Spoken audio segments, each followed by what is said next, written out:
êtes ici au musée de la pharmacie. C'est un musée en principe consacré à la pharmacie, mais aussi qui présente les collections d'appareils qui servaient à l'enseignement et à la recherche en pharmacie.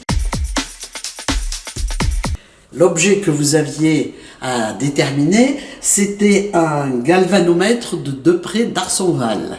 Cet appareil, il est fait pour mesurer des intensités électriques.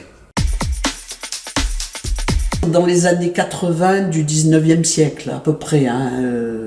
Et là, il y a eu un essor de tout ce qui est l'instrumentation, c'est absolument extraordinaire. On a pu faire des tas d'expériences grâce à toute cette instrumentation. C'est un principe général de l'interaction entre un courant électrique qui crée un champ magnétique et puis un champ magnétique. On peut avoir un aimant fixe et un circuit qu'on appelle le cadre. Un circuit électrique, c'est un enroulement électrique qui, lorsqu'il est traversé par l'électricité, produit un champ magnétique. Et donc l'interaction de ces deux champ va faire que si l'un des deux est mobile, et dans le cas du galvanomètre de Depré d'Arsonval, c'est le cadre qui est mobile, ce cadre va s'orienter dans le champ, enfin les deux champs vont faire que ça va s'orienter. Pour mesurer cette variation d'orientation, on va avoir ici un petit miroir sur lequel on projette un faisceau lumineux qui est réfléchi et qui va se mettre sur une règle graduée. Dès qu'il y a un miroir, il faut un projecteur et une règle graduée, parce qu'il faut visualiser la déviation de l'angle. Ici, vous avez une source de lumineuse que vous projetez en fait donc sur le miroir. Et du miroir, ça revient sur la règle ici.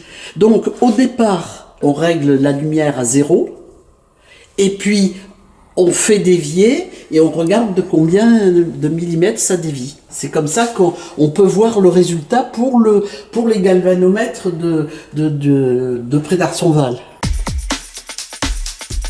On en a fabriqué, enfin, de différentes formes. Bon, la variation est très faible. Mais vous avez aussi l'inverse dans la mesure de l'électricité.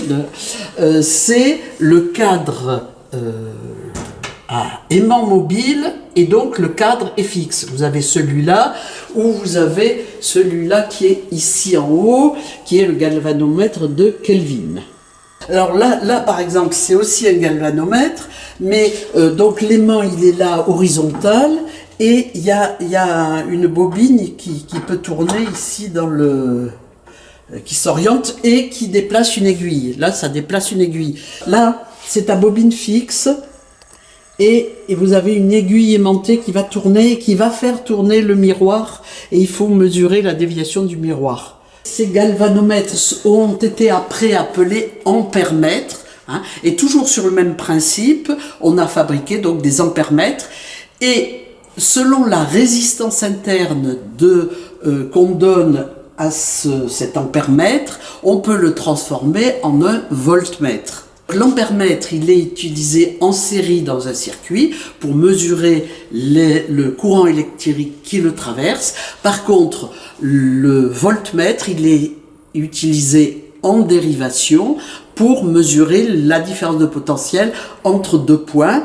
Et donc, il a une résistance interne très grande, de telle sorte que le courant qu'il traverse est faible. Et en fait, le voltmètre est un ampèremètre de courant faible qu'on utilise différemment. Il a été créé par Depré d'Arsonval. Alors d'Arsonval, c'était un médecin, mais qui s'est intéressé aux phénomènes électriques dans le corps humain et de la médecine, enfin pour la médecine. Et donc il avait besoin d'un appareil qui mesure des intensités très faibles.